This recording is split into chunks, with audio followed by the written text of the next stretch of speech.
ইরানে হামলায় সমর্থন ও অংশ নেওয়া সমস্ত দেশ ও গোষ্ঠীকে বৈধ সামরিক লক্ষ্য হিসেবে গণ্য করবে তেহরান। আত্মরক্ষার অধিকার অনুযায়ী তারা হামলায় জড়িত দেশগুলোকে পাল্টা জবাব দেওয়া হতে পারে। ইরান বলেছে, অমানবিক ও অপরাধমূলক এ হামলা শুরু হওয়ার পর স্পষ্ট হয়েছে অনেক দেশ ও আন্তর্জাতিক পক্ষ প্রকাশ্যে ও গোপনে ইসরায়েলকে সমর্থন ও সহায়তা দিয়েছে। উদাহরণ হিসেবে জর্ডান, ফ্রান্স, যুক্তরাজ্য ও যুক্তরাষ্ট্রকে উল্লেখ করে বলা হয়েছে তারা জেট বিমান, আকাশ প্রতিরক্ষা ও জাহাজ সরবরাহ করে এই হামলায় অংশ নিয়েছে।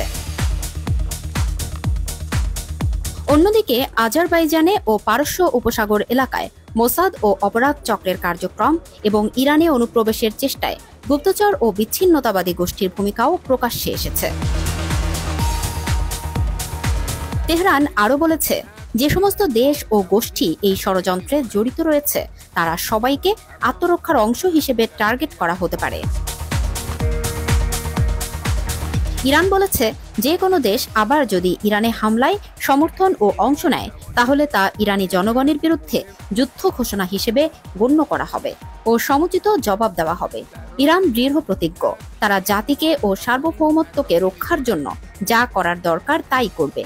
অপরাধীরা সম্পূর্ণ পরাজিত না হওয়া পর্যন্ত এই লড়াই চলতে থাকবে বলেও জানিয়েছে।